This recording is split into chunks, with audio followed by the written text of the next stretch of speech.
What is going on, everybody? Welcome back to Blood Splatter Chatter. We got a good one tonight. We're talking about the brand new film from Eli Roth, Thanksgiving.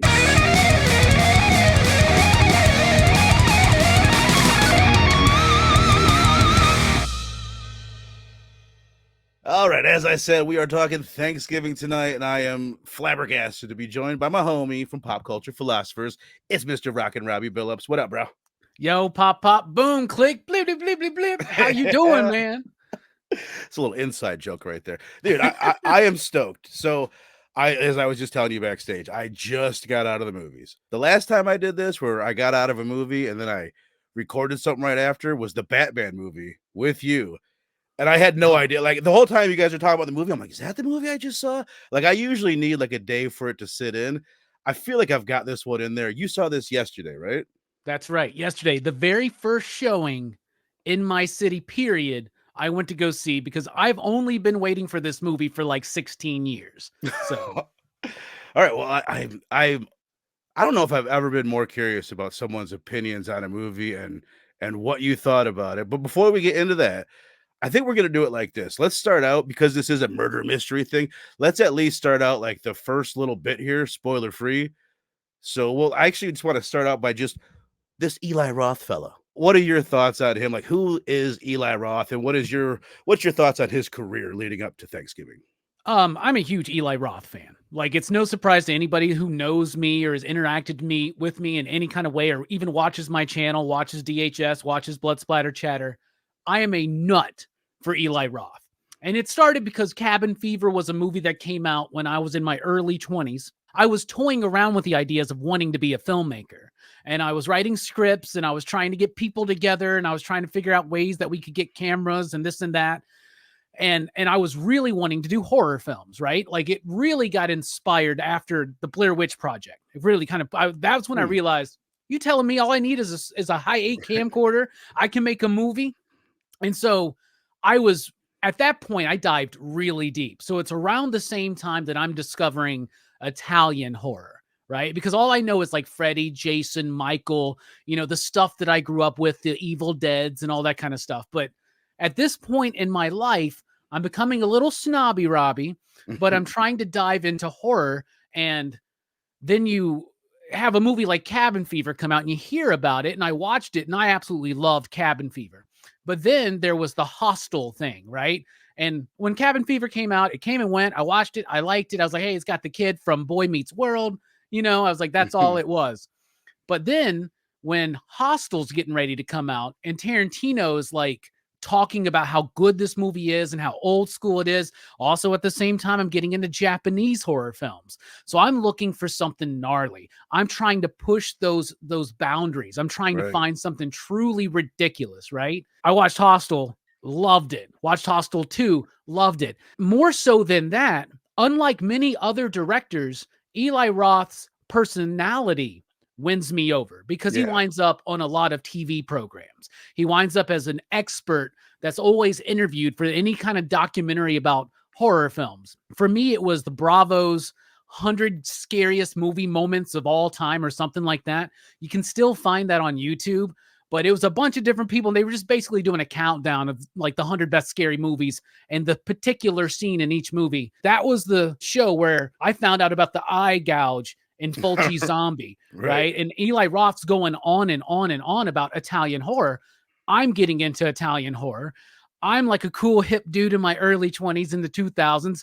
I somehow think that broy douchey Eli Roth is a cool hip dude, in the early 2000s. And I just kind of like he imprinted on my movie soul in a way. And honestly, since Hostel Part 2, I haven't really been as much of a fan of his career as far as his movies, right? Like, I still haven't seen Death.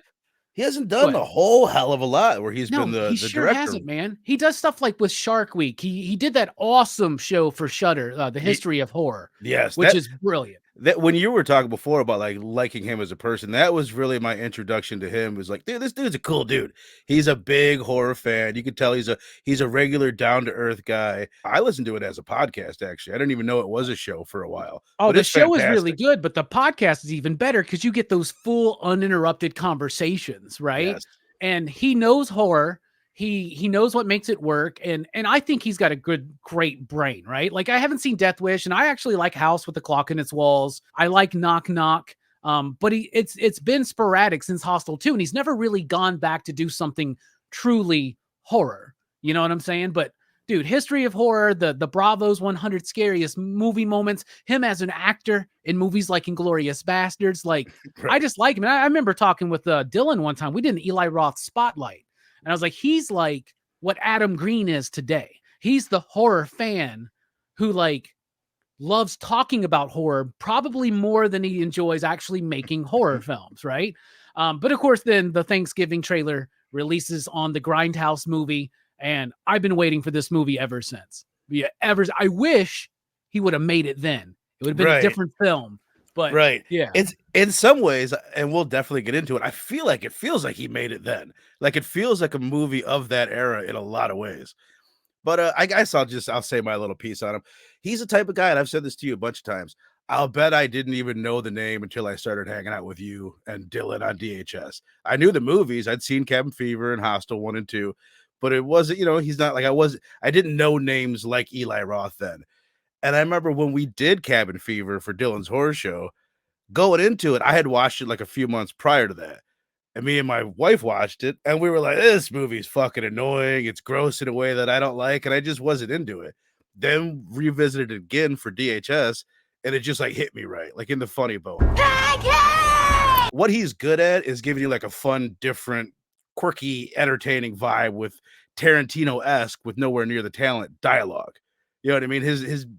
The people feel semi-real, especially back in early 2000s. They felt like some of the douchier friends that I hung out with, or me and my douchier moments back then. You know what I mean? Well, Eli Roth actually comes across as that kind of a guy, right? Like if you go back and watch the 100 Scariest Movie Moments or whatever they did on Bravo, that's the kind of stuff he's talking about. He's like, oh, well, we want to kill chicks in these horror movies because it's easier for us as dudes to get attached to these chicks, And then his character in Cabin Fever like cracks me up. But that's another thing that I liked about it. Even in my more snobbish days, I liked somebody who was making films in this genre who is aware that they're making films in this genre. And he's playing with tropes and expectations that we have, and he's able to subvert them and do something different with it. And also, yeah, there is a little bit of like Kevin Smithiness to his dialogue sometimes, where it's like it's been described as broy and douchey, but it's also kind of just like dick and fart jokes, a little crude, a little rude. But man, you telling me when Dennis starts doing his damn like Taekwondo shit at that swing in Cabin Fever just doesn't crack you up. You wouldn't get that in a movie by a jobber who's like just like making him. You wouldn't get that from James Wan. Not that James Wan is a jobber, I'm not talking about that, but like Eli would do that. Adam Green gets away with the shit he does in his movies because you can tell that it's a horror fan who is aware that they're making a horror movie. So it's like self-aware in a little bit of a different way than Scream was in a way. Right. And have you seen the trailer at all? Like, did No. you, oh man, there are moments in this movie that are straight from that trailer, but the trailer also has this, like, the trailer has this exploitation 70s vibe to it that is not necessarily in this movie. And that was like probably my biggest disappointment with the movie. If I had to get into on that, the trailer in the Grindhouse movie, because of the whole project itself, was way more gnarly and grimy, and it felt more like an exploitation film from the 70s or something. It felt more like New York Ripper and less like Scream. Yeah, well, exactly, because this feels very much like Scream, even down to, I don't know which one's the main poster, but I was looking at some of the images before we got on, and they've got all the sexy faces on there, just like a Scream poster back in the day. It very, very much felt like that to me. And I was really surprised afterwards. I'm looking at the ratings are great for this movie. Like some of the best ratings for any horror movie this year. And so let's go ahead and get into that, man. Let's start with just the first your first overall thoughts as spoiler free, and then after that we'll break the spoiler barrier and we'll get into all the goodness. But super curious, what is your thoughts on Thanksgiving? My first initial thoughts were of disappointment, honestly. I have been waiting for this movie for 16 years. So in my head, and it's been ever since that Grindhouse movie was released, it's been teased that, oh, Eli wants to do this movie. We may actually make this movie. Everybody, all the fandom's like, yes, please. What do we got for Thanksgiving slashers? It's not cranberry sauce, Artie. It's not cranberry sauce. Blood Rage, as much as I love Blood Rage, come on, let's be honest. Right. Like, you know what I'm saying? Halloween, it ain't. Silent Night, Deadly Night, and Black Christmas, it ain't, right? So I think Thanksgiving really could have a good slasher movie attached to it. And I was disappointed at first that it didn't have the grimy, sleazy factor that was in that movie. I thought we were going to get to see Eli Roth being like, screw it. I'm going back to Hostel. No, my bad. I'm going back to Hostel Part 2, which is my personal favorite Eli Roth movie because it's so ridiculous and it's funny and it's saying something, but it's also like really gnarly, bro. Like when that chick's hanging upside down and the one chick's like slices open her throat, she's bathing in the blood. That's what I was ready for. I was ready for an exploitation 70s film. We didn't get that. We got something that felt like it was made in the post-Scream years in the late 90s, early 2000s. It felt like I Know What You Did Last Summer. It felt like Valentine. An urban legend. It kind of felt like it belonged in that vein, right? With more gore. It had the gore of the exploitation films and some of the gnarlier films. Exactly. Yeah, with more gore. And that's when it really I was like, well, the gore is good. I wanted this more, but at the same time, I'm looking at it and I'm thinking about it over the last day. He had to have made this movie like this if he wants to make money. The audience today isn't really set up to enjoy exploitation the way that we may, right?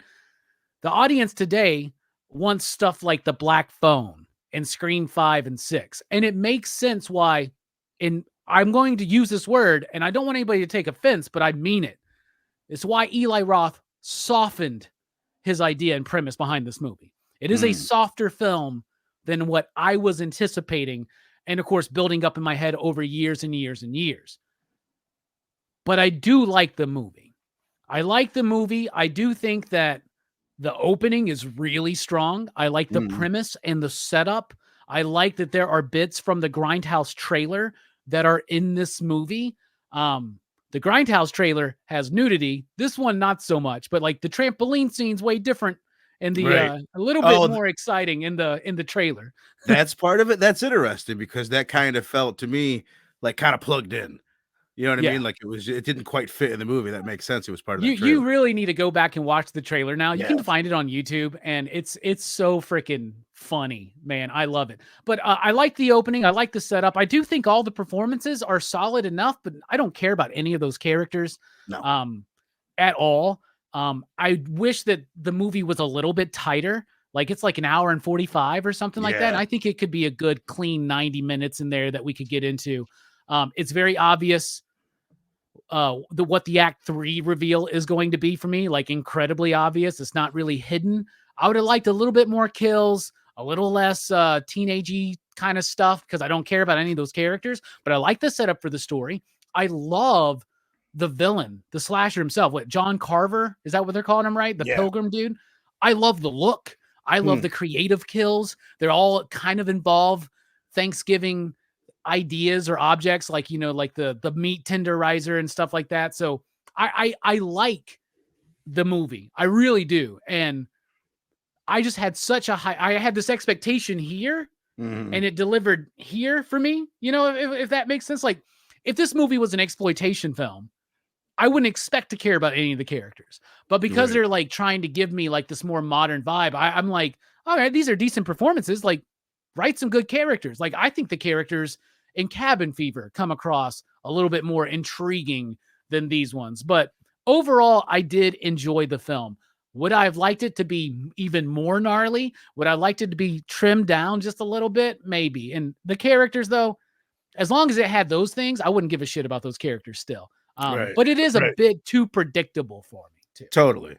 I agree, man. I guess I should have set up like the premise for it. It's a slasher. You don't need much of a premise, but the main character's father owns this like equivalent to Walmart. And basically it's Black Friday there. There's this stampede and people are killed. So somebody is to blame for all these people being killed, and somebody's upset about it, and we're led to believe that's who's going around a year later and now killing people.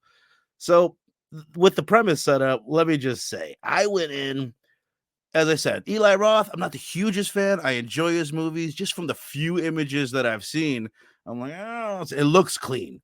Even like the John Carver that I've seen and the poster that I've seen, like it does look very clean.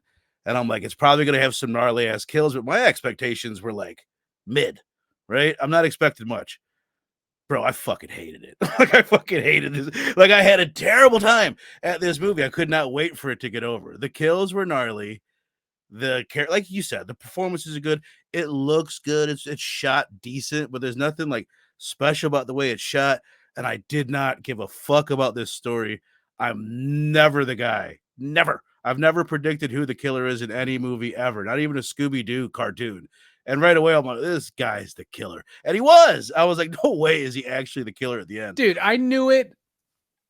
I know we're not in spoiler territory, but I knew it after the opening of the film.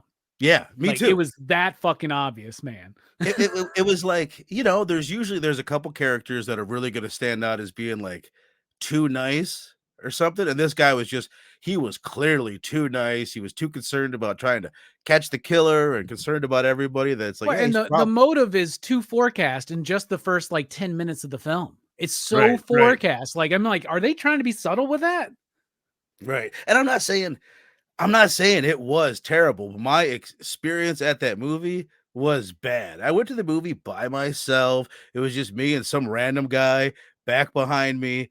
And it was just like, I don't know, like halfway through the movie, I'm like, I think I might just take a nap. I'm like, I am sleepy. And I think I would enjoy taking a nap better than, because for me, like waiting between the kills, there was a lot of like, who gives a shit scenes. Like they go to get the gun. And it's like 5-10 minutes of them getting a gun.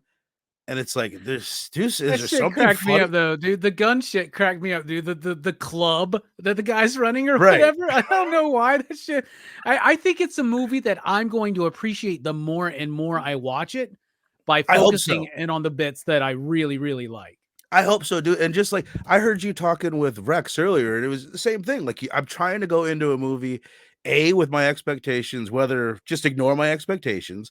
And then also, no matter how I start to feel about the movie during the movie, I'm like, no. Get rid of those feelings. Don't review the movie in my head during the movie. Try to enjoy the movie. And I wasn't sitting there reviewing the movie too much, but I just it was a struggle to get into it. And it's like, there's not that many things that I could point out being like, that was bad, or that plot point sucked, or this character sucked. But it was nothing. Everything was very generic other than the kills. The kills, which we'll get into some of them, they were really good, I thought, but it wasn't impactful at all. Like even some of the characters, it's like they'd introduce a character for a second and then they would kill him. It's like, what? And then at the end of the movie, there's like 4 or 5 characters left. So you should have killed some of those motherfuckers. But I could tell they must be planning on a sequel. They set that up very strongly. And after the Rotten Tomatoes score, they're gonna get it. The Rotten Tomatoes score is like 83% and a 7.1 on IMDb, which IMDb is crazy stingy for horror. That's like a 10 on IMDb. It's really good. User rating of 93%. I would like to see a series of sequels to this film, right? And I do think that we could kind of like hone in on what made this film work and maybe cut out what didn't work. Now, it's interesting to hear your theater experience. I actually was surprised. So I'm buying my ticket a couple days ago and I'm like, oh man, this whole row of theater seats is taken already. And all I have in my head is visions of like teenagers. And I'm just like, oh no, this is going to be teenagers that are going to be fucking assholes and they're going to be loud and they're going to be ridiculous. Now, there were a group of teenagers, mostly girls, and a couple young boys who were really trying hard to impress those girls by being stupid and like making noises and climbing up and down the chairs and all that shit before the movie actually started. When the movie started, they kind of toned themselves down, but pleasant surprise. So that big group of seats that were taken, I actually ran into like a friend of mine who used to be an old roommate of mine who runs like a video store now in my town, who I haven't really seen in a long time. And he walked up. I was like, bro, what's up? He's like, how you doing? I was like, how you doing? He's like, just been waiting 15 years for this movie. I was like, me too, man. So I actually like ran into some friends. They were part of this. They're apparently they got this like horror club. They just did like the first horror film festival in my town at the amphitheater or something like that. So there was a whole group of people there, and I have not watched a horror film in the theater with a group of horror fans in so long. Because usually it's me, a couple of older people who just watch every movie that releases and they don't know what the hell they're getting into. So, dude, some of the kills, there were moments where I laugh, right? And other people were laughing with me. Yes. And my goodness, I actually have missed that when it comes to watching horror. I'm glad you said that, because that's the exact type of kills. Almost every kill makes you laugh. And there's some that's like, oh, it is like, oh, that was visceral. Like the trampoline one comes to mind.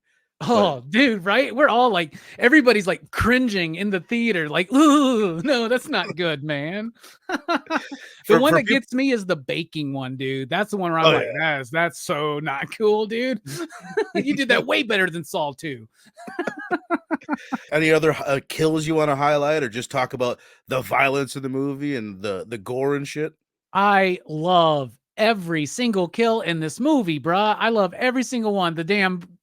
Oh my goodness. So, as well as I do, that Eli Roth is a big Italian horror film fan, right? He's a Fulci fan in particular. I thought that one chick was going to get some shit done with her eyes. But I think about the framing of this. I'm talking about the chick who, spoilers. Oh, yeah. Spoilers. Yeah, let's go ahead and just say, we're going to be spoiling stuff from here on out.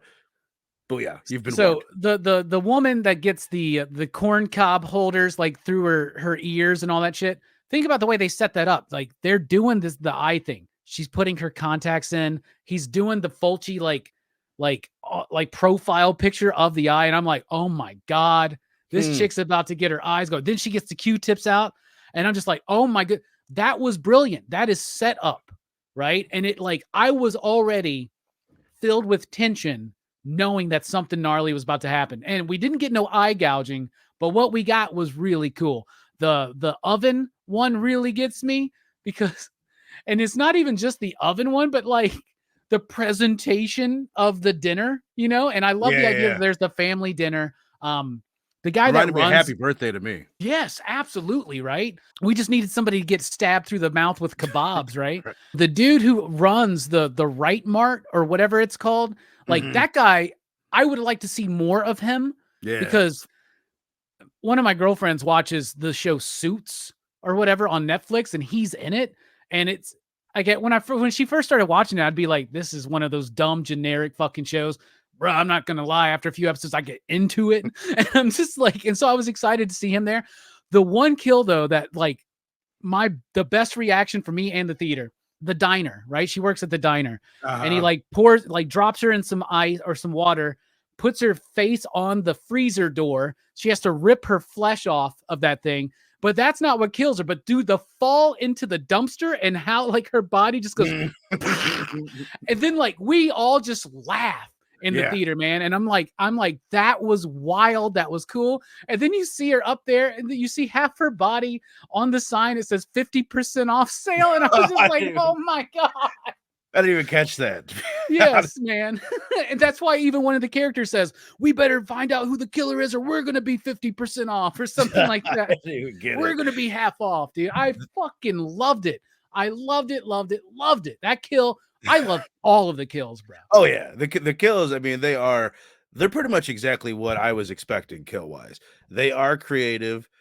Because they're old school 80s style kills. You don't get these in Scream. Scream, it's about the buildup, it's about the chase, and then Ghostface usually just stabs you. There's nothing overly creative about it. These are gnarly, really creative ass kills. That guy that owns Right Mart, correct me if I'm wrong, he's the dude at the end of, I think, Hostel 2. He's there to kill people. He's all excited about it. He's the dude that comes in, he's like, oh man, I've been waiting for this my whole life. It's making my dick hard, man, and shit like that. Yes, it sure is. I'm trying to figure out who he is half the movie. I'm like, oh, it's that dude. He's great. Like he's got a really unique personality to him and a voice. Should have been more of him in the movie. Yeah, no, for sure, dude. And the cast. Let's talk about them for a bit. I guess we already kind of touched on it. Did you have a favorite? I think everybody was solid. The lead was solid. Nobody was overly funny to me. That's kind of the thing for me, is there was no one that stood out as a really cool character. They were like almost generic across the board. Yeah, they were, and they didn't even define themselves within archetypes, right? Which is something we typically get. You know, Cabin in the Woods plays with that idea that you got the virgin, you got the promiscuous girl, you got the jock, you got the nerd. They didn't really play around with those kind of tropes. Like, you had the one guy who could have easily been the douchebag, who's probably was the funniest guy in the movie. You know, he's the one with the longer hair who was like, yeah, he was like a little bit more douchey. He's the one that, like, when they get into the store on Black Friday, he's like, yo, we're here and you're not, and all that kind of stuff. Also just a lot of Boston accents, which makes sense, like where the movie takes place and all that stuff. But that's also something Eli Roth does. I was just talking to a good buddy of mine. He's a poet and a writer. And I was like, man, I'm watching Thanksgiving tomorrow. I'm super excited. He goes, man, Eli Roth's so cool, but man, the one thing I can never forgive him for is opening his mouth in Inglourious Bastards. That guy was so threatening and so badass. And then all of a sudden, hey man, what you think? Some mad winker, wicked hit. And it's like, you know, he's like, oh my God, come on, man, get it out. But yeah, none of those characters stand out to me. In fact, I would have liked less focus on the kids and more focus on the adults surrounding those kids, because the greedy guy that like owns this store, his wife, those are more interesting characters to me, and they relate to the theme of the movie a little bit more than those kids do, in my opinion. Well, such a good segue. I was, like I said, dude, I just got out of this movie. You've had a day to think about it, and plus you're just better at this shit than me. What do you think the theme of this movie was? I haven't thought about it at all. Whatever you're gonna say is gonna surprise me, because I didn't really pick up on anything. Well, the theme is, what does the holiday mean? What is Thanksgiving supposed to be about? It's supposed to be about taking time to spend with your loved ones and having and expressing gratitude, right? Not everybody has plenty. Like, not everybody owns Walmart, but it is one of those days where even some of the poorest amongst us in the community feel like they have something to feast on, and that feast is gratitude, right? And one of the things that's been developing, and this is one of the smarter things I think about the movie, Black Friday was a way different thing back when this trailer first came out in like 2007 or whatever it was in the Grindhouse movie, right? Back in those days, Black Friday was a thing, and I've worked plenty of Black Fridays. They fucking blow. I mean, none of that shit is made up in this fucking movie. It is literally brings out the worst of humanity. People are complete dicks. It is ridiculous. But we were there when Black Friday all of a sudden became, oh, we start at 6 a.m., 4 a.m., 3 a.m., 2 a.m. All of a sudden, we're doing it on Christmas. I mean, not on Christmas, but on Thanksgiving. Right. I have been in dinners where half of the family's like, well, time to go get in line for what? A free waffle iron? You know what I'm saying? Like, people are going to die over that. Then you hear all the stories. That's what it's about. It's about consumerism. It's about this consumerism that has infected our culture and society even more so as the years progress, where we can't even finish dinner or finish the football game because we got to get out to the store to get this deal just to buy stuff. And it's kind of lumped in with the whole thing about Christmas too. What is the reason for the season? It's not about going out and getting extravagant gifts. It's not about finding the cheapest deal or any of that shit. Dude, my very first widescreen, flat screen HD TV was gotten by an ex-girlfriend of mine who went to Black Friday at like 3 a.m. I'm so grateful that happened. But if you look at the way, and there's been a backlash about it lately too, but that's what it's about. It's about consumerism and the greed involved, like, well, we have to open. So in the movie, this dude is opening on Thanksgiving for the first time, and there's this massive stampede and a bunch of people die. Well, the very next year he does it again. So it's like, that's kind of obvious and on the nose for me, but that's what it works. That's why I don't give a shit about any of these kids. None of these kids have anything to do with what the movie is actually about. That's what I'm thinking, because as I'm sitting down to watch the movie, again, like I said, never seen the trailer for the old one or the one for this actual movie. And right off the bat, I'm like, okay, all right. It's a consumerism thing. I guess I had forgotten that I thought that. But then, other than the fact that he does want to open up the store next year and the one character, It's just that one fucking character that's overly concerned about making money. I Yeah. don't know if there's other things. And again, I could watch it again and be like, oh, okay, there's other elements that kind of tie together to that theme. I don't know if there's any other pieces that make that theme It's the really work. reveal. It's the reveal of the killer, like the reasoning for the killer, because the reason why the killer, spoilers, Yeah. it's the sheriff, right? It's the sheriff, and the reason why is because he's having an affair with the store manager's wife, who is also there, and she dies. Ava Mendez, right? That was first of all, that was so fucking forecast to me. I was like, well, they're fucking. You know what I'm saying? Like, I'll they're be honest. fucking. I didn't pick up on that. I could just tell, but I honestly didn't pick up on his motivation at all. I could just fucking tell. Like he didn't fit in the movie other than being the killer. It's like, yeah, it had to be him. So like I'm sitting there like, well, it's obvious they're fucking, right? And then you can tell by his response when he sees her dead body, right? And then, you know, the husband is meant to be a red herring, but they kind of don't really do much with that. So then it's revealed that they were having an affair. She died pregnant with his child. Right. She was about to leave, dude. We were about to start our own family. We should be having our first Thanksgiving as a family together now. And the reason why we're not is because of you greedy motherfuckers who could not just stay closed for one fucking day. And all the people that are the reason. It's like, I love how the story does not put all of the brunt on the guy who owns the store. Right? He actually gets off of it, right? Because it's more his wife who's doing it. But it's also those douchebags who are like screaming at each other in the beginning of the movie, ready to fight, ready to kill for a free waffle iron. Like, so to me, that's what it's about. Like, he should have been having a normal Thanksgiving with his family for the first time. That's been stripped from him because of the corporate consumerist greed that has plagued even holidays. What's a holiday supposed to be, Verno? It's supposed to be a break. It's supposed to be time for us to stop, chill, and relax. It's not all about work, and productivity. We have forgotten that as a society, as a 24-hour a day, have what you want when you want it, order something that's there immediately. We have forgotten some of the more resonating, slower moments of life that are just supposed to be about enjoying yourself with the people around you that you love. Hells yeah. That makes sense. hell fucking yeah. It was almost too good of a speech to be talking about on a fucking Eli Roth horror fucking episode. Another one of my favorite kills. Mm-hmm. This is straight from the original trailer too. When the turkey mascot gets his head fucking cut off in the parade. Yes.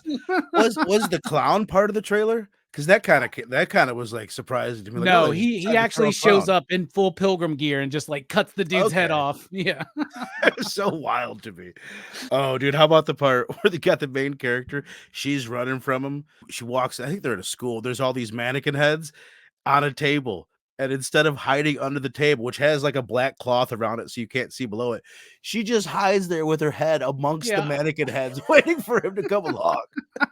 As I'm watching, I'm like, this reminds me of something, and I haven't been able to place it yet. But that reminds me. I swear I've seen a movie where there were like mannequin heads, and somebody's like real head was sitting there waiting. But maybe I'm thinking of Young Frankenstein or some shit. I don't know, but like it definitely sounds like something you would see in a Scooby-Doo cartoon or something like that. I know I've seen that in Scooby-Doo. That's a straight bit from there.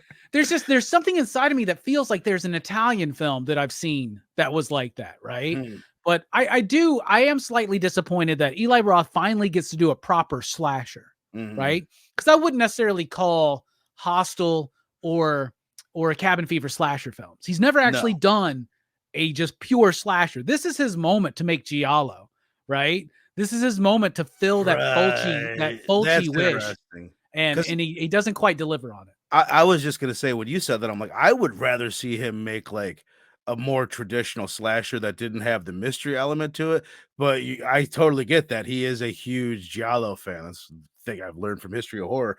So I do get that, but I don't know. I don't think, and he just came up with the story. He didn't write it, but I don't think he has like the story element and the writing elements aren't his strong suit for me. It is the gore, it is the funny dialogue, and the scuzzy feel. And we don't get the scuzzy feel in this outside of the kills. So I think that's why most of it didn't work for me. How do you think? It's funny because we talked about this last week when we talked about Totally Killer, which in my opinion is a much better mystery slasher that came out in 2023. Nowhere near the level of gore and shit. But how do you feel it worked as a mystery? I know we touched on it, but like there were red herrings. That was something I noted in Totally Killer. The red herrings, they weren't like telegraphed to you. And it's like I say that as a negative. You want to be like, ooh, I'm picking up on like, oh, they're trying to make me think it's this person. Maybe it is, maybe it isn't. I was picking up on quite a bit of the red herrings, but I don't know. How do you think it functioned as a mystery? Yeah, I think it sucked as a mystery because I think the mystery was so easily unraveled very quickly, and every red herring felt like they were putting them there for you, but like it was just.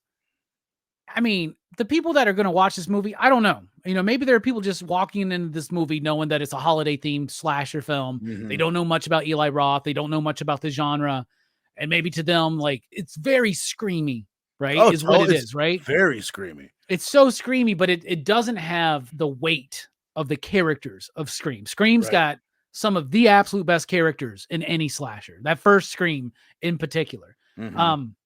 So like there's the red herring of Eva Mendes's husband, the former store manager who's like speaking out against them opening up. The one boyfriend who has his baseball career ended because that woman steps on his hand. He was a red herring. The new boyfriend was a red herring. I didn't give a shit about any of that. Right. You know what I'm saying? So like, I think as a mystery, it absolutely flopped and it sucked. But that's not why I'm watching this movie. Right. That's why I'm like, you tone that down. You trim out 15 minutes and make those kills come a little bit at a quicker pace. And there's some unrated footage of those kills. I am praying we get an unrated Blu-ray coming soon. Right. And Eli's going to be the guy to do that, right? I want it to be an unrated director's cut where he goes in and cuts some of the shit out and then adds in more gore. Because that's the fucking truest thing. Out of all the true shit you've said, it could use 15 minutes sliced on this thing. I don't know where they would do it, but I know they could. White meat, dark meat, 15 minutes. All will be carved tonight on Thanksgiving. What's the other line they say? Well, they're like there will be no leftovers. Oh my God. I shook my head in the theater. At this point, I thought I was alone in the theater. I'm like, oh my fucking God. No. But the reason is because it's a tagline in the trailer, in the Grindhouse trailer. There's so much. Like, this is made for us that watch that trailer that have been waiting for it. But then it's not. It's made for the people that like Scream 5 and 6. So when I think about it, I'm like, so Eli has this idea. Why does it take so long for this movie to get made? Well, maybe because they're like, all you got is a killer who's dressed like a pilgrim at Thanksgiving. Where's the story there? Maybe he didn't have a story, right? He brings in a co-writer, and I would even feel like maybe Sony and Columbia brought in like, hey, we're going to bring in a co-writer who's going to like be able to like mold it more into like a Blumhouse production, right? Because half the movie feels like Eli Roth and half the movie feels like Blumhouse, right? And to me, that's where I get some of that clash. So I think I don't know, but I think that's what happened. Right. I think that they were like, we can't just go full exploitation, right? Before too long, you got to go watch Totally Killer, produced by fucking Blumhouse. It blows this fucking movie out of the water at every instance, man. The characters, the fun. You've been telling me about this movie, Verno. I was excited to watch it till you just told me Blumhouse did it, dude. Now I'm like, oh, I don't know, man. I'm telling you, man. Okay, let's talk about Blumhouse for a second, because I'm always surprised about the negativity that I hear surrounding them. Here's the way I understand what they do. And they don't always stick to this model. But a lot of what they do is they say, okay, you've got an idea. We'll give you $5 million. Do kind of whatever you want within reason. They are the one place, or maybe there's others. They're one of the few places that you can go to a production house that has good production value. They've got the funding behind it, and they are willing to take risks because they're only spending $5 million. And to them, if 1 out of 10 makes it and makes money, that works for them. Like, that model works for them. So I feel like if 9 out of 10 suck, that's fine. But if 1 out of 10 is The Invisible Man or Totally Killer or any of the bunch of movies that they have that are really Get Out, fucking hell. Exactly. That's why I say let 9 out of 10 be okay, because I don't think most of them suck. Some of them are just average, but they are kind of the fucking people that I look to that are going to have the next Get Out or the next big movie because they'll take the chance. You know what I mean? Or you could go, we're going to do less films. We're going to do smaller films, but we want bigger ideas. And all of a sudden you're A24. Right. I mean, but that's the thing is like A24 doesn't have a hit every time too. And it's, I totally get what you're saying. I like having them both because I don't care about the bad ones. And they do put out, like, I can't help but say it. Like, I think Blumhouse has put out some of the best horror movies in the past handful of years, but they've put out more bad ones than good. They don't have as strong of a record as A24, but that model's fallen away. A24 is bidding to try and get Halloween and go into more franchise. Oh yeah, and they've even said that they want to be more commercial, and this comes off the heels of the success of Everything Everywhere All at Once, which if they tried to make that movie commercially, it wouldn't have been what it was. But Blumhouse just feels like so many of those movies are the fucking same to me. You know what I'm saying? I get it. And I'm not an expert. And they, like I said, they've done great things. I love Get Out. I love Us. I think these movies are brilliant. I actually like the new Exorcist film, believe it or not. Right. But like, you know, I don't know. Usually, like, if I see Blumhouse attached to it, it just makes me go, oh. No, I do get that. I understand it, but I don't know. They do enough good stuff. And plus, Totally Killer, they teamed up with Amazon. It's like an Amazon television thing. Okay. It's a good and one. Regardless of what I think about Blumhouse, that fucking shit works for them. Like that strategy that you're talking about, it works for them, and more power fucking to them, because whatever is going to work and get people in the theater, because right now it's like dying. Like nobody's going to the theater. Even the big movies that should be bringing people into the theaters don't right now. You know, like we do forget that just a few months ago, we're all clamoring about Barbie and Oppenheimer and all this kind of stuff. But, you know, with the Marvels tanking and this kind of going on, like horror fans are those fans that show up. You know what I'm saying? So yeah, give us what we want. And not everybody, I get it. Not everybody wants Roth doing Fulci in 2023 on Thanksgiving. You know what I'm saying? Right. And that is, dude, that's the biggest thing. I went into this movie like knowing like, oh, it's going to be a Scream thing, only from like the tiny bit I'd seen in the trailer before I plugged my ears where they're like, don't trust anyone. So I'm like, oh, it's a murder mystery. But I guess that's the biggest thing I'm disappointed is that it feels, and I like the Scream 5 and 6. I like both those movies way more than you like them. I understand that. I think both of those movies did Scream better than this movie did Scream. Like by a million yards. It doesn't have the kills, but it has the suspense. I wrote it down at one point in the fucking movie. Oh, the stepmom. You kind of mentioned this earlier. She's the one that gets thrown in the oven. Yeah. It's cool when she gets thrown in the oven, but my opinion. And again, dude, suspense and scares. Like I always like to point out, like it could be me in my fucking head. If I was in the right mindset, like maybe it would have worked for me. Like I could tell I had a resistance towards this movie halfway through. I was like, fuck, I'm hating this movie. Try not to hate it so much. But like it was like a 5-minute build up to her getting thrown in the oven. And I'm just thinking, like, there's no suspense here. There's no suspense for me. And you look back to other Eli Roth movies, and that's not what he's doing. So, like, for a Scream movie to work, it's got to be about the build up to the kill, not the kills. And if he's doing a Scream movie, I don't know. It just didn't work for me that there wasn't the suspense that you get in Scream. I don't like the idea that I don't like it when she gets free and then he has to go chase her down. Because, like, to me, what was working was her waking up and realizing she's covered in butter. Yeah. This dude's putting rosemary in between her toes and on her eyes. And, like, he's making this sauce and all that kind of shit. Like, that's good enough for me. I'll tell you what, dude, when he cuts off a piece of her thigh, though, that kind of got me. I was like, yeah. And I don't want to sound overly negative because there are those moments. But if you take that scene and you put it in a Scream movie and it's Courtney Cox on the table and they're basting her. Now when she escapes, I'm very concerned about it because, oh my God, Gail Weathers could die. And this time I'm thinking like, is that the mom? Okay, that's the guy and the wife, the new wife. Like I had to sit and figure out who she was. And that's the problem. I got you. That's another bit, by the way, from the original trailer, like where, you know, John Carver, like like pulls this tablecloth off, and it's like a human body sitting there like a Thanksgiving bird, and the dude's like got his mouth tied up and he just throws up, and it's like so that even that's like there's so many bits from the trailer that I guess that was enough to get me to be like, oh God, I'm just so glad I have this fucking movie. Right. I'm glad I have something other than Blood Rage and Charlie Brown Thanksgiving to watch this year. Right. I mean, I guess I'm glad I didn't watch the trailer for this movie before I went in, but as you're saying this, like I had heard that it was part of the Grindhouse trailer. I am kind of wishing I had seen it. Like it does seem like it would have got a little bit more enjoyment out of it. Let's do final thoughts and let's grade this thing, man. I'm experimenting. I'm sure you're not gonna like this grading scale either.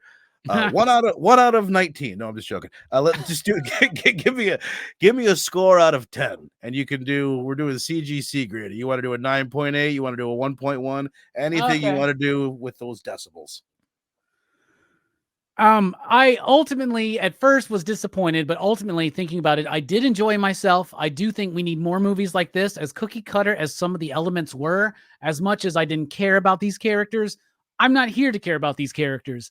I wanted 15 minutes shaved off of this film. I wanted it to be tighter. I wanted it to be even more gnarlier than it is, but for the average audience, it's pretty freaking gnarly. Yeah.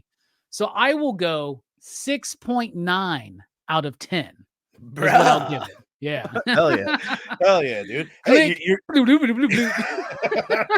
you're only 2 decimal points under IMDb. So I honestly feel, and you know how I am, man. Like as a reviewer, I think audiences probably want a guy that says, this is how I feel, and I feel strongly about it. I walk away being like, oh, fucking no, I feel this way, but I could feel differently about it. Like I was probably in my head, I am fucking blown away by the Rotten Tomatoes score. I couldn't believe it. Like I couldn't believe it. Me and my wife always play a game. We'll watch a movie and I'll be like, what's the Rotten Tomatoes score? Or she'll ask me and we'll guess what the score is. If you had me guess like what's the Rotten Tomatoes score, I'd have been in the 20s or 30s. I figure this movie is getting slammed. I figure people are just shitting all over this thing. Blown away that critics and audience are seeming to like it. So maybe it's me, but I will say I feel pretty fucking strongly that I don't like this movie at all. Like it was a chore to get through. The kills were cool. The setup was cool. The acting was fine. There was a lot of fine elements of it, but my give a shit factor if it was an hour and 20 minutes, my give a shit factor can be around here and I can enjoy it. But an hour and 47-minute movie, I need to give a shit about these characters in order to get through the whole thing, or the story, or the theme, or the look of the film, the brownness of the film. It's very brown, which I understand, but it was like, I don't know, it's just not a fun film to look at.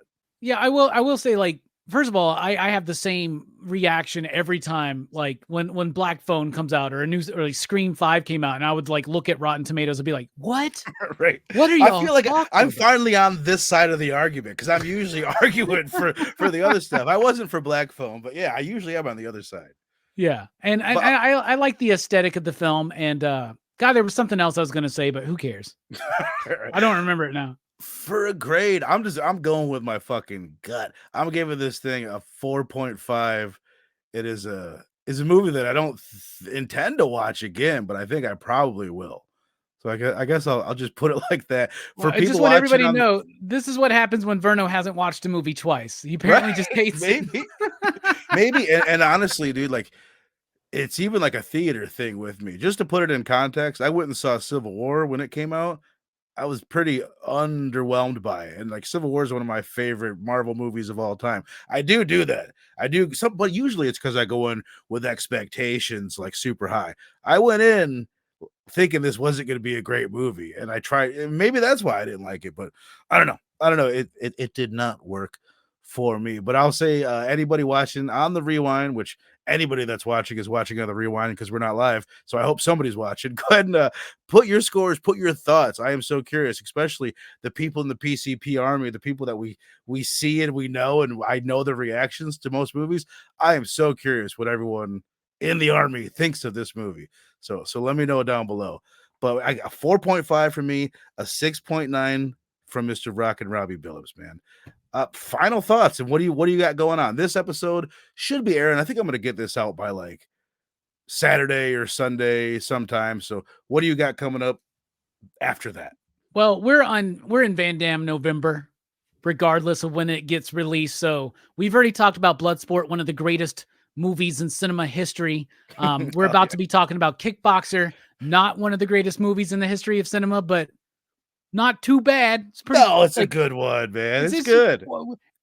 We just got done talking about Bloodsport, okay? So I'm just saying, like, Bloodsport's a high bar, right? Right. And then Universal Soldier, which is the winner of the Van Damme November movie poll. And then PCP will firmly go into Holiday Horror Fest, which has already been going on at Dylan's Horror Show, with Pilgrim and Thanksgiving. This movie, Black Friday is coming up or something, and then Christmas movies. So for PCP Movie Night, for Holiday Horror Fest, we're going to be tackling Christmas Evil.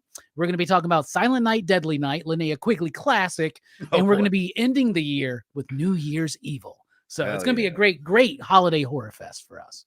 Hell yeah, my brother. And we are in the middle of November here on Blood Splatter Chatter. That's why we're covering this brand new movie. All month, we're catching up on some of the best flicks that have come out in the past few months. I will highly recommend When Evil Lurks. We did at the beginning of the month, then Totally Killer last week.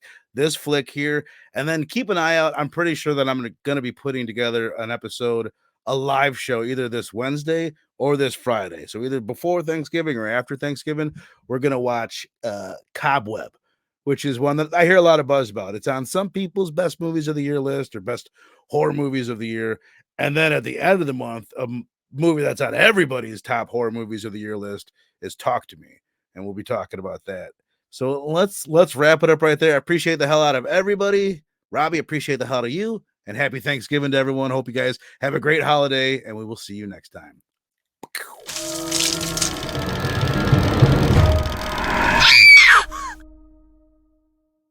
Click, boom, billy, billy, billy.